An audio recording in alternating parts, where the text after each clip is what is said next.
Welcome to డి6. This is professor Vinod Kumar.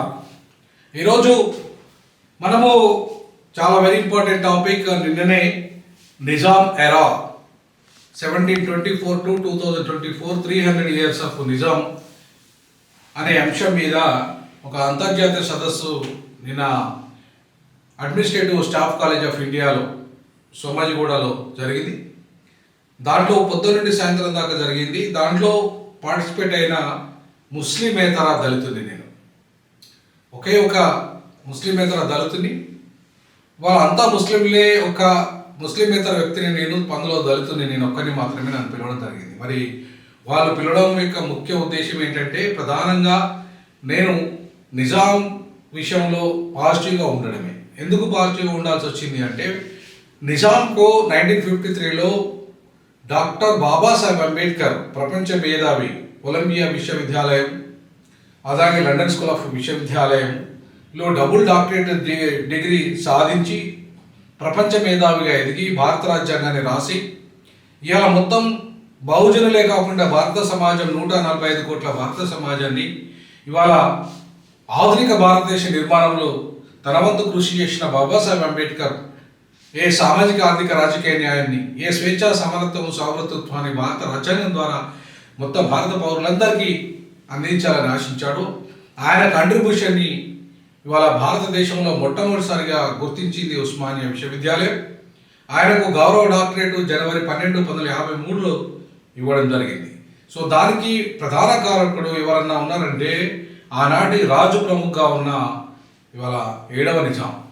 So 7వ నిజాము బాబాసాహెబ్ అంబేద్కర్కి గౌరవ డాక్టరేట్ ఇవ్వడంలో సాధించడంలో అత్యంత కీలకమైన వ్యక్తిగా మనం చూడవచ్చు.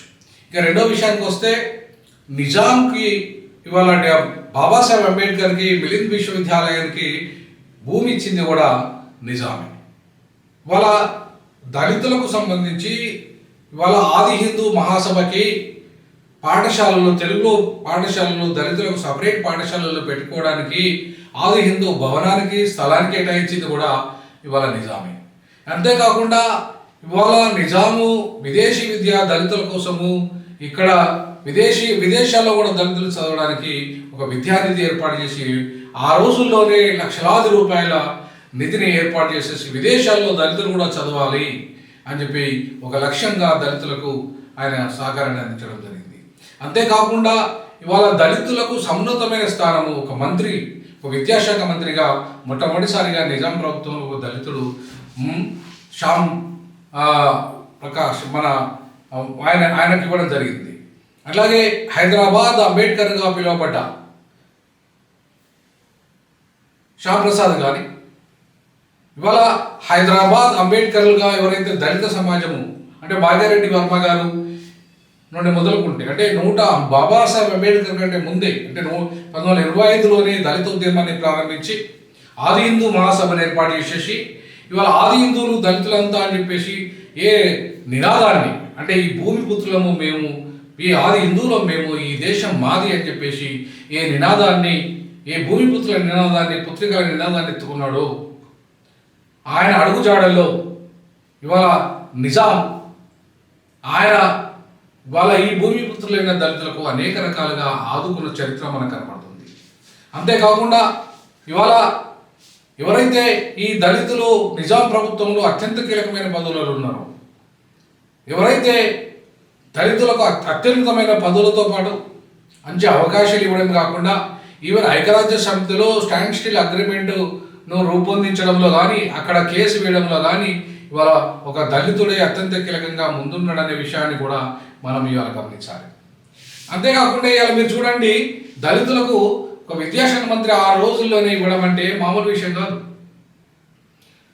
అంతేకాకుండా బాబాసాహెబ్ అంబేద్కర్కు విదేశీ విద్యలో చాలా సహకరించిన వ్యక్తి. ఆర్ట్స్ కాలేజ్ నిర్మాణంలో కానీ, ఇవాళ నిజాం హయాంలో ఉన్న చాలా విజ్ఞాన విషయంలో, చదువు విషయంలో, అలాగే ఉన్నత విద్యను, ఇంగ్లీష్ ఎడ్యుకేషన్కి సంబంధించి కానీ, మిగతా విద్యకు సంబంధించి కానీ ఇవాళ చాలా సహకారం, చాలా సలహాలు బాబాసాహెబ్ అంబేద్కర్ ద్వారా నిజాం తీసుకున్నాడు. నిజాం సహకారాన్ని బాబాసాహెబ్ అంబేద్కర్ పొందాడు. కాబట్టి దళితులకు ముస్లింలకి అవినాభావ సంబంధము ఎప్పటి నుండో ఉంది, ముఖ్యంగా నిజాం స్టేట్లో ఉందనడానికి అనేక నిదర్శనాలు మనం ఒకసారి చరిత్ర కనుక పరిశీలిస్తే, నిజాం చరిత్రను పరిశీలిస్తే మనకు అర్థమవుతుంది.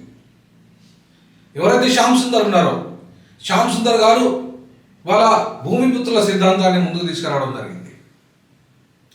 ఆ శ్యామ్ సుందర్ గారే వాళ్ళ మనకి నిజాం హయాంలో ఆ స్టాండ్ స్టిల్ అగ్రిమెంట్ రూపకల్పనలో కానీ అక్కడ చేయడం కానీ ఆయనకి అత్యంత కీలక భూమిక పోషించాడు. దేబంద్ అనే పుస్తకాన్ని రాసిన శ్యామ్ సుందర్ గారు నిజాంకు గౌరవ సలహాదారులుగా ఉన్నారు. నిజాం మంత్రివర్గంలో పనిచేయడం జరిగింది. ఈ రకంగా చెప్పుకుంటూ పోతే నిజాము ఇవాళ దళితులకు అత్యంత మేలే చేశాడు. లక్షల ఎకరాల భూములు, ఇనాం భూములు ఇచ్చాడు నిజాం. మాదిగలకు కూడా, చెప్పులు కుట్టిన మాదిగలకు కూడా ఉన్నతమైన పదవులు ఇచ్చిన చరిత్ర నిజాంది. భూములు ఇచ్చిన చరిత్ర నిజాంది. ఈ ప్రజాప్రభుత్వాలలో రాని భూమి అంతా కూడా నిజాం హయాంలో సర్ఫకాస్ భూమి కావచ్చు, ఇనాం భూములు కావచ్చు, ఇప్పటికీ మాలలు కానీ మాదిగలు కానీ ఇవాళ కొన్ని వందల ఎకరాలు భూములు ఇవాళ ఈ ప్రజాప్రభుత్వాలు వచ్చిన తర్వాత వాళ్ళు కబ్జా చేశారు. 1,25,000 ఎకరాల భూములను అటు రాజశేఖర రెడ్డి మొదలుకుంటే చంద్రబాబు నాయుడు, తర్వాత కేసీఆర్, ఇప్పుడు రేవంత్ రెడ్డి, గతంలో జగన్మోహన్ రెడ్డి, ఇట్లా వీళ్ళంతా కూడా ఏంటంటే దళితుల భూములను ఆక్రమించి ఇవాళ చేస్తే దళితులకు లక్షలాది ఎకరాల భూములు ఇచ్చిన చరిత్ర నిజాంది. అంతేకాకుండా దళితులను ఇవాళ హక్కున చేర్చి వాళ్ళ యొక్క ఏదైతే చర్మాకార వృత్తి ముఖ్యంగా మాదిగలది ఉందో ఆ మాదిగల వృత్తిని ప్రోత్సహించడానికి అనేక తోళ్ల పరిశ్రమలు పెట్టిన చరిత్ర కూడా నిజాంది. సో నిజాము ఇవాళ ముఖ్యంగా మాదిగలకు, దళితులకు సముచితమైన గౌరవాన్ని ఇచ్చాడు అనడానికి అనేక నిదర్శనాలు ఆయన చరిత్రను చూసుకుంటే మనకు అర్థమవుతుంది. అంటే ఇవాళ ఏ ప్రజాప్రభుత్వాల పేరు మీద ఇవాళ స్వతంత్రం వచ్చిన తర్వాత ఈ దేశం కానీ ఈ రాష్ట్రాలు కానీ ఇవ్వని సముచితమైన స్థానం కానీ, ఆర్థిక అభివృద్ధి కానీ, పరిశ్రమల భాగస్వామ్యం కానీ, ప్రతి కమిటీలో భాగస్వామ్యం కానీ దళితులకు కల్పించిన చరిత్ర నిజాంది. అందుకే 1953 తర్వాత ఉస్మానియా యూనివర్సిటీ ఆయనను మర్చిపోయింది. ఆయనను మర్చిపోతే నేను 2012లో మొదటి ప్రిన్సిపాల్గా సెప్టెంబర్లో జాయిన్ అయితే 2013 జనవరిలో నేను మొదటిసారిగా నిజాం ఏదైతే గౌరవ డాక్టరేట్ ఇచ్చిన ఆ రోజును పురస్కరించుకొని జాతీయ ప్రతిభావంతుల దినోత్సవంగా అధికారికంగా జరపడం జరిగింది. అంతేకాకుండా నిజాం యొక్క జన్మదినాన్ని కూడా అధికారికంగా నేను నిర్వహించడం జరిగింది. అంబేద్కర్ పేరుతో లైబ్రరీ కట్టడం, అంబేద్కర్ పేరుతో మొట్టమొదటిసారిగా ఉస్మానియా చరిత్రలోనే 2013లో అంబేద్కర్ స్టాచ్యూ, అంబేద్కర్ లైబ్రరీ కట్టడం జరిగింది. నిజాం లైబ్రరీ కూడా కట్టాలని చెప్పేసి నిజాం పేరుతో కూడా ఒక పెద్ద బిగ్ సెమినార్ హాలు పీజీ న్యాయ కళాశాల, నిజాం న్యాయ కళాశాలలో కట్టాలని ప్రయత్నం చేశాను. ఆ ప్రయత్నంలో భాగంగా హైదరాబాద్ పార్లమెంటు సభ్యులకి ఒక ప్రిన్సిపాల్ హోదాలో నేను అనేక సందర్భాల్లో ఆయనను విజ్ఞప్తి చేసినప్పటికీ కూడా ఆయన సహకరించలేదు. నిజాం పేరుతో తర్వాత నాకు అర్థమైంది ఏంటంటే నిజాం అంటే ఆయనకు పడదనే విషయం. సో నిజాం ఇవాళ ఉస్మానియా విశ్వవిద్యాలయంలో కూడా నిజాంను ఆయన యొక్క జన్మదినాన్ని అధికారికంగా జరపాలని చెప్పేసి ఇవాళ అనుకోకపోవడం, దాన్ని సీరియస్గా నేను మొట్టమొదటిసారిగా ఉస్మానియా విశ్వవిద్యాలయంలో కూడా నిజాం జన్మదినాన్ని ఆర్ట్స్ కాలేజ్ ముంగట పెద్ద ఎత్తున నిజాం వారసుల నేతృత్వంలో నిర్వహించడం జరిగింది. అంతేకాకుండా ఇవాళ 100 ఉస్మానియా విశ్వవిద్యాలయం 100 ఉత్సవాల్లో కూడా నిజాము యొక్క జన్మదినాన్ని అధికారికంగా నిర్వహించాలి, ఆయన జన్మదినాన్ని అని చెప్పేసి మేము కోరడం జరిగింది. అంతేకాకుండా బాబాసాహెబ్ అంబేద్కర్ యొక్క విగ్రహాన్ని, అంబేద్కర్ పేరుతో లైబ్రరీ ఏదైతే నిర్మాణం జరిగిందో, నిర్మాణంలో ఉన్న పాత లైబ్రరీ, మెయిన్ లైబ్రరీ కూడా అంబేద్కర్ పేరు పెట్టడానికి కూడా ఇవాళ నా వంతుగా నేను కృషి చేయడం జరిగింది. అంటే బాబాసాహెబ్ అంబేద్కర్కు నిజాంకు అవినాభావ సంబంధం విషయాలని ఉస్మానియా విశ్వవిద్యాలయంలోనే మొదటిసారిగా జనవరి 12న డీన్ అవార్డు కూడా ఒక డీన్ హోదాలో ఉండి కూడా డీన్ అవార్డు కూడా నేను ప్రకటించడం జరిగింది. ఎందుకంటే ఆ సింబాలిక్ నిజామే జనవరి 12, 1953లో ఒక ప్రపంచ మేధావి ప్రతిభను గుర్తించాడో, ఈ భారతదేశంలో మొట్టమొదటిసారిగా ఆయన ప్రతిభను గుర్తించాడో అదే రోజు జాతీయ ప్రతిభావంతుల దినోత్సవం చేయడమే కాకుండా మొట్టమొదటిసారిగా ఉస్మానియా లా డిపార్ట్మెంట్లో డీన్ అవార్డును కూడా ఇంట్రడ్యూస్ చేయడం జరిగింది. ఆ అవార్డు యొక్క ముఖ్య ఉద్దేశం ఏంటంటే లా డిపార్ట్మెంట్లో ప్రతిభావంతులను గుర్తించి వాళ్ళకి పారితోషికాలు ఇచ్చేసి వాళ్ళకి ప్రశంసా పత్రాలు ఇవ్వడం కూడా జరిగింది. ఈ విధంగా చెప్పుకుంటూ పోతే నిజాము ఏదైతే ఒక హిస్టారికల్ డేని క్రియేట్ చేసాడో బాబాసాహెబ్ అంబేద్కర్ విషయంలో జనవరి 12ను ఇప్పటికీ ఉస్మానియా విశ్వవిద్యాలయము జాతీయ ప్రతిభావంతుల దినోత్సవంగా జరుపుకుంటుంది ఎవ్రీ ఇయర్ కూడా. ఎప్పుడైతే 2013లో నేను ప్రారంభించానో, 2013లో ఆ జాతీయ ప్రతిభావంతుల దినోత్సవంగా ప్రారంభించాను. అప్పటి నుండి ఇవాళ మొత్తం ఉస్మానియా విశ్వవిద్యాలయంలో కూడా జాతీయ ప్రతిభావంతుల దినోత్సవాన్ని ఎవ్రీ ఇయర్ పిల్లలు నిర్వహిస్తున్నారు. సో అధికారికంగా కూడా ఇవాళ జనవరి 12ను ఇవాళ గత వైస్ ఛాన్సలర్ మీద ఒత్తిడి మీద కూడా ప్రతి కార్యక్రమం అధికారికంగా జనవరి 12 కూడా అధికారికంగా నిర్వహించే స్థితికి ఇవాళ ఉద్యమం నెట్టబడింది. అంటే మీరు అర్థం చేసుకోండి, నిజాం మీద ఎంత వ్యతిరేకత ఉన్నా, అంటే వ్యతిరేకత క్రియేట్ చేశారు ఎక్కువగా. ఇవాళ 224 సంవత్సరాలు పరిపాలించిన అసఫ్జాహీ వంశస్థులు, నిజాం వంశస్థులు, వాళ్ళ డైనాసిటీ అంతా కూడా ఒక కమ్యూనల్ అంటే ఒక మత కలహం కూడా లేదు. వాళ్ళ యొక్క పరిపాలనలో అనేక మంది హిందువులు ఉన్నతమైన పొజిషన్స్, ప్రధానమంత్రులతో సహా, అడ్వైజర్స్తో సహా అనేక పదవులు అనుభవించిన చరిత్ర నిజాంది. అన్ని భాషలను సమానంగా గౌరవించిన చరిత్ర నిజాంది. ఇండియా పాకిస్తాన్ రెండుగా విడిపోయినప్పుడు నిజాం మీరు ఎటువైపు ఉంటారంటే నేను ఇద్దరి వైపు ఉన్నాను, నేను సెక్యులర్గా ఉంటాను, అటు అసలు పాకిస్తాన్ ఇస్లామిక్ కంట్రీగా గాను ఇండియా హిందుస్థాన్ గాను మారింది, నేను సెక్యులర్ దేశంగా ఉంటాను, నా డైనాసిటీ అంతా సెక్యులర్ డైనాసిటీగానే ఉందని చెప్పేసి ఆయన ప్రకటించుకొని నేను స్వతంత్రంగా ఉంటానంటే బలవంతంగా ఆయనను భారతదేశంలో విలీనం చేసింది ఎవరు? పోలీస్ యాక్షన్ తీసుకొచ్చింది ఎవరు? అసలు పోలీసులే అందులో లేరు. పోలీసే కాదు కదా యాక్షన్ జరిగింది, ఆర్మీ యాక్షన్ జరిగింది. అసలు ఆర్మీ యాక్షన్ బలవంతంగా జరిగింది. తెలంగాణ సాయుధ పోరాటాన్ని అణిచివేయడానికి, కమ్యూనిస్టుల ఉద్యమాన్ని అణిచివేయడానికి ఇలా ఒక ఆయుధంగా నిజాంను వాడుకొని నిజాము హిందూ అనే ప్రచారాన్ని ఆయన మీద రుద్ది, అంటే ముస్లిం అనే ప్రచారాన్ని ఆయన మీద రుద్ది, సో ఆయన ముస్లిం లొంగిపోయాడని చెప్పేసి నిజాం లొంగిపోతే మరి నిజాంను మళ్ళీ రాజ్ ప్రముఖ్గా 1956 వరకు 48 నుండి 56 వరకు కూడా ఎందుకు ఉంచారు? నిజాం దుర్మార్గుడు అయితే ఆయనకు రాజాభరణాలు అన్ని ఎందుకు ఇచ్చారు? నిజాం దుర్మార్గుడు అయితే ఆయన మీద శిక్ష ఎందుకు పడలేదు? నిజాం దుర్మార్గుడు అయితే ఇవాళ ఈ భారత ప్రభుత్వంతో స్టాండ్ స్టిల్ అగ్రిమెంట్ ఈఎన్ఓల కేసు ఎట్లా వేయగలిగాడు? నిజాం పూర్తిగా దుర్మార్గుడు అయితే, పూర్తి స్థాయిలో దుర్మార్గుడు అయితే ఇవాళ బీజేపీ, ఆర్ఎస్ఎస్ శక్తులు, హిందూస్థా శక్తులు ఏ ముస్లిం రాజును ఇవాళ ఘోరంగా చిత్రీకరించే ప్రయత్నం చేశారో, మరి ఆ చిత్రీకరణలో భాగంగా మన కెప్టెన్ పాండురంగారెడ్డి గారి, పాషం యాదగిరి లాంటి చరిత్రకారులు ఎవరైతే ఉన్నారో, అట్లాగే ఇవాళ మన ప్రొఫెసర్ అడపా సత్యనారాయణ గారు లాంటి చరిత్రకారులు ఎవరైతే ఉన్నారో ఆ చరిత్రకారులంతా కూడా నిజాం యొక్క గొప్పతనాన్ని, నిజాం యొక్క సెక్యులరిజాన్ని, నిజాం పరిపాలనలో మత సామరస్యాన్ని, నిజాం ఏ రోజు కూడా ఆయన ఇంట్లోనే ప్రార్థించాడు తప్ప మసీదుల దగ్గరికి పోవడము, లేకపోతే గుళ్ళో చుట్టూ తిరగడము, వాడి చుట్టూ తిరగడము, వీడి చుట్టూ తిరగడము ఎక్కడ కూడా చేయలేదని చెప్పేసి కెప్టెన్ పాండురంగారెడ్డి చెప్పాడు. నిజాం రాజప్రముఖగా ఉన్నప్పుడు కూడా ఆయన గవర్నర్, ఇప్పుడు మన గవర్నర్లు అయితే బద్దస్తమానం ప్రభుత్వ డబ్బులతోని తిరుపతిల చుట్టూ, లేకపోతే అక్కడ చుట్టూ ఇక్కడ చుట్టూ, ఆ దేవాలయం ఈ దేవాలయం చుట్టూ తిరుగుతారు. కానీ నిజాం ఈనాడు తన కనీసం మసీదులో కూడా బయటకు వెళ్ళలేదు. ఆయన రామ మందిరానికి, ఎక్కడైతే భద్రాచలంలో ఉన్న రామాలయాన్ని కానీ, అట్లాగే వేములవాడ శివాలయాన్ని కానీ, ఆయన అట్లాగే చర్చికి కానీ, మెదక్ చర్చికి కానీ, ఇట్లా అన్ని మతాల వాళ్ళకి ఈవెన్ హైదరాబాద్లో ఉన్న ఏదైతే పెద్దమ్మ టెంపుల్ కానీ మిగతా టెంపుల్స్ అన్నిటి కూడా ఆయన డబ్బులు ఇచ్చి వాటిని డెవలప్ చేసిన చరిత్ర నిజాం. అంతేకాకుండా ఆయన హయాంలోనే ఉస్మానియా విశ్వవిద్యాలయం, Osmania medical hospital, NIMS hospital, మొక్కల్ hospital, mental hospital, railways, currency, తర్వాత సుప్రీంకోర్టు ఉన్నది నిజాం హయాంలో. 1990లోనే సుప్రీంకోర్టు అనేది నిజాం హయాంలో ఏర్పడ్డది. అంటే ఇవాళ భారతదేశంలో మనకు 1950లో సుప్రీంకోర్టు వస్తే 1919లోనే మనకు నిజాం హయాంలో సుప్రీంకోర్టు వచ్చింది. అలాగే 1899లో లా కాలేజ్, మా కాలేజ్, నేను ప్రిన్సిపాల్గా మొట్టమొదటి దళితుడిగా ఏవైతే 2012లో ఏ కాలేజీకి అయితే పీజీ న్యాయ కళాశాల అని దాని పేరు మార్చారు. యాక్చువల్గా అది నిజాం న్యాయ కళాశాలనే. నిజాం న్యాయ కళాశాల ఇప్పుడు నేను దానికి మొట్టమొదటి దళిత ప్రిన్సిపాల్గా 2012లో ఉన్నాను. కాబట్టి అది స్టార్ట్ అయింది 1899లో అది స్టార్ట్ అయింది.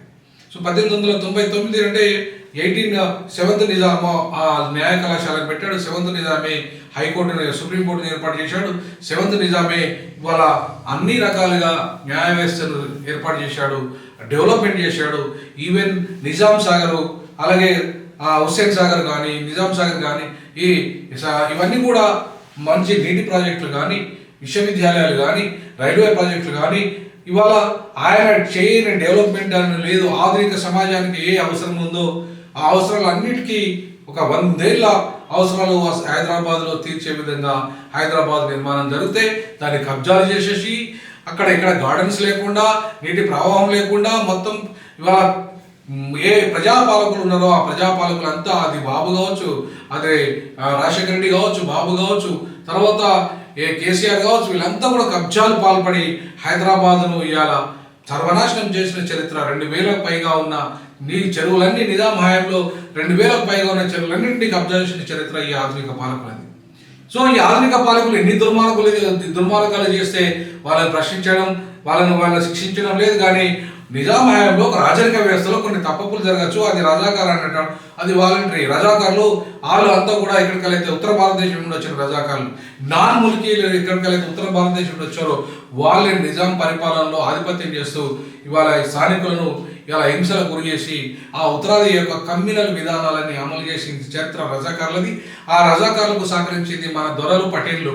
ఈ దొరలు పటేళ్ళు పాపం డైరెక్ట్ నిజాంకు సంబంధం లేకపోయినా ఈ దొరలు పటేళ్ళ ఆగడాలు ఏవైతే ఉన్నాయో అది రజాకార్లకు తోడైపోయి ఇవాళ ఆయనకు చెడ్డ పేరు వచ్చింది తప్ప డైరెక్ట్గా నిజాం ఎక్కడ కూడా ఇన్వాల్వ్ అయ్యి ఇవాళ ముందు ముస్లింలను, అదే హిందువులను అణిచేయాలా కానీ, ఆ స్త్రీలను అణిచేయాలని కానీ, లేదంటే బతుకమ్మల పేరు మీద బట్టలెప్పించి ఆడించడాన్ని కానీ, ఇట్లాంటి చరిత్రలు ఏవైతే ఉన్నాయో అవన్నీ కూడా వాస్తవానికి దూరంగా ఉన్నాయనేది ఇవాళ చరిత్రకారులు చెప్తున్న విషయం.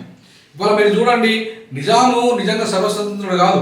560 సంస్థానాలు ఏవైతే ఉండేవో 560 సంస్థానాలన్నీ కూడా ఇవాళ సర్వస్వతంత్ర సంస్థానాలు కాదు, బ్రిటిష్ ఆధిపత్యంలో, బ్రిటిష్ రెసిడెంట్ ఆధిపత్యంలో ఉండేది.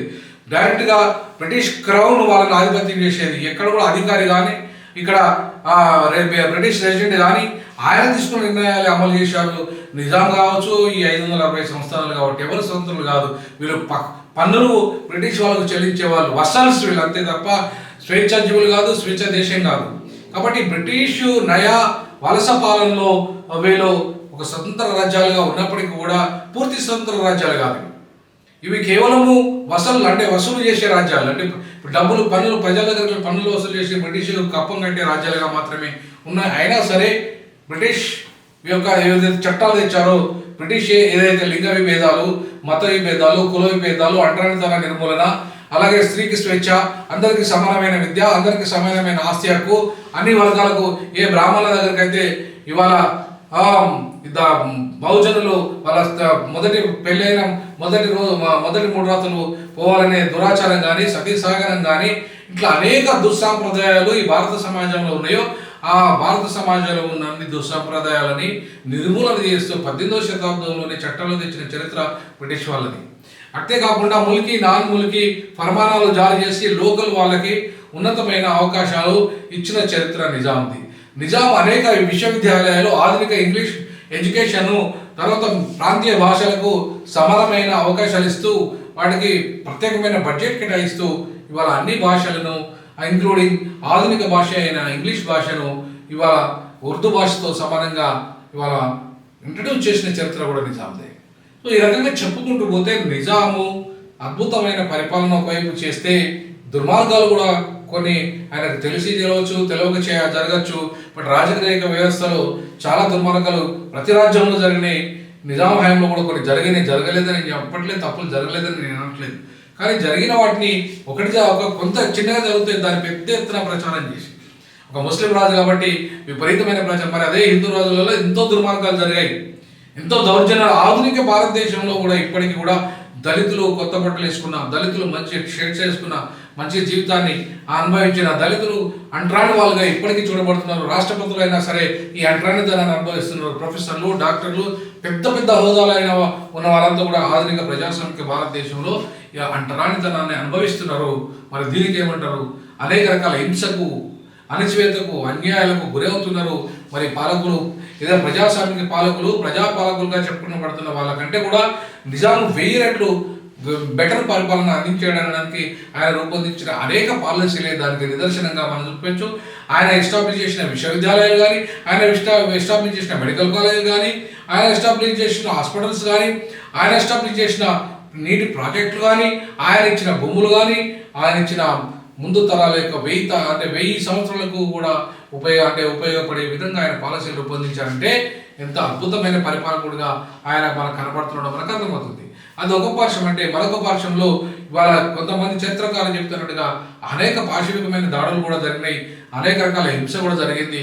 ఇవాళ నిజాం నిరంకుశానికి వ్యతిరేకంగానే సాయుధ పోరాటం వచ్చింది అని చెప్పేసి చరిత్రకారులు చెప్తున్నారు. సరే, దాంట్లో వాస్తవాలు ఏమైనప్పటికీ ఏదైతే ఆయన ప్రభుత్వాన్ని దించాలనే కోరిక కేంద్ర ప్రభుత్వానికి వచ్చిందో, స్వతంత్రంగా దేశంగా ఉంటానంటే మధ్య భారతదేశంలో సెంటర్ పాయింట్లో ఒక ముస్లిం రాజ్యం ఉంటే ఇవాళ అది ఇస్లామిక్ రాజ్యంగా మారుతుంది, ఒక ముస్లింల యొక్క ఆధిపత్యం ఈ దేశంలో కొనసాగుతున్న ఉద్దేశంతోనే దాన్ని అణచివేసినట్టుగా ఇవాళ ముస్లిం పరిశోధకులు మనకు అనేక పుస్తకాలు రాశారు. నిన్న చర్చ అంతా కూడా నిన్న దేశ విదేశాల నుండి అంతర్జాతీయ సదస్సులో అద్భుతమైన ప్రసంగాలు. చివరికి గ్రేటర్ హైదరాబాద్ ట్రాన్స్పోర్ట్ను కూడా ఇవాళ మొత్తం ఎయిర్పోర్ట్స్ కానీ, రైల్ ట్రాన్స్పోర్ట్ కానీ, కరెన్సీ కానీ, ఈ విదేశీ ఫారెన్ పాలసీ కానీ, ఇట్లా అనేక రకాల ఏ పాలసీలు అయితే నిజాం రూపొందించాడో ఆయన అద్భుతమైన పాలసీలు అని చెప్పేసి, ఆయన ఏ పథకాలు అయితే రూపొందించాడో అద్భుతమైన పథకాలను రూపొందించాడని చెప్పేసి నిన్న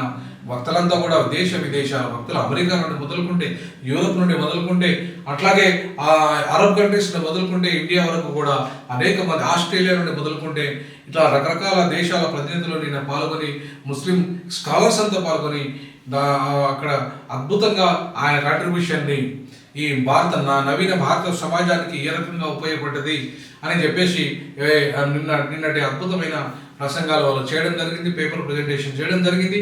కాబట్టి నిజాం ఎరా ఒక నూతనమైన 300 సంవత్సరాల చరిత్ర ఒక అద్భుతంగా నిన్న వాళ్ళు ప్రజెంట్ చేసిన విధానం ఏదైతే ఉందో, రానున్న రోజుల్లో దక్కన్ పీఠభూమిలో దక్షిణ భారతదేశంలో ముఖ్యంగా ఆయన పరిపాలించిన ఏ ప్రాంతం ఉందో, మరాఠ్వాడా యూనివర్సిటీ కానీ, ఉస్మానియా యూనివర్సిటీ ఆయన స్థాపించిన యూనివర్సిటీ కానీ, ఇట్లా అన్ని విశ్వవిద్యాలయాలలో డీజాకు తన యొక్క బాధ్యతగా గుర్తించి డీజాకు నిజాం ఎరా అనే డిస్కషన్స్ను ఇవాళ ప్రజల ముందుకు తీసుకురాబోతుంది.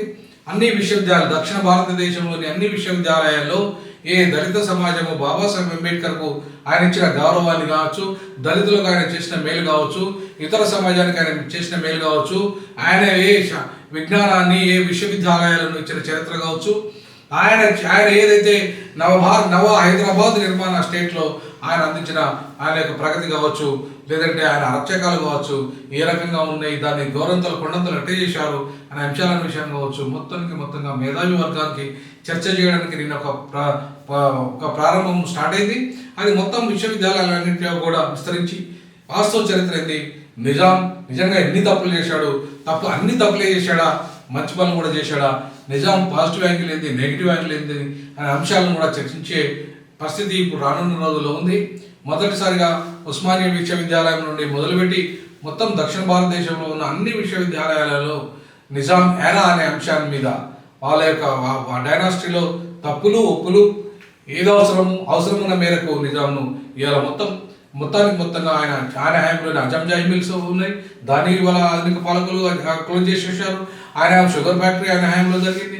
ఆయన హయాంలో ఇట్లా మొత్తాన్ని చెప్పుకుంటూ పోతే నిజాం హయాంలో అద్భుతమైన పరిశ్రమలు, అద్భుతమైన విద్యా విధానము, అద్భుతమైన నీటి పంపకాల విధానము, ప్రాజెక్టుల విధానము, హాస్పిటల్ విధానము, రైల్వేసు, ఎయిర్పోర్ట్సు, ట్రాన్స్పోర్టు, ఇట్లా అన్ని రంగాల్లో మొత్తంగా హైదరాబాద్ని ఇలా ప్రపంచ నగరంగా అభివృద్ధి చెందడానికి కారణం ఏంటంటే నిజాం. దాని దేశ రెండవ రాజధానిగా చేయాలని అంబేద్కర్ ప్రతిపాదిస్తే కూడా ఇంతవరకు చేయలేదు. ఖచ్చితంగా ఈ ప్రజాపాలకులు అనే వాళ్ళు ఆ దిశగా ఆలోచన చేయాలి.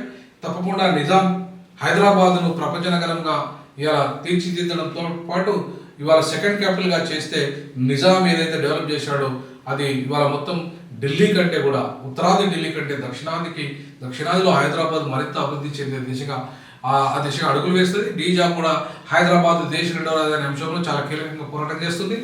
భవిష్యత్తులో ఈ అంశాన్ని కూడా ఖచ్చితంగా చర్చ పెడతాం. దక్షిణాదికి హైదరాబాద్ను దేశ రెండవ రాజధాని చేయడమే డీజాకు దక్షిణాది జాయింట్ యాక్షన్ యొక్క లక్ష్యం. ఆ దిశగా అడుగులు వేస్తాం. తప్పకుండా చూస్తూనే ఉండండి. D6 ఇది ప్రజల ఛానల్, తప్పకుండా దక్షిణాది ఛానల్, దాన్ని ఆదరించండి. మీరు సబ్స్క్రైబ్ చేయండి, షేర్ చేయండి, మీ కామెంట్ రూపంలో తెలియజేయండి, అట్లాగే ఆర్థికంగా ఆదుకోండి. జై భీమ్, జై దక్షిణాది, జై జై దక్షిణాది.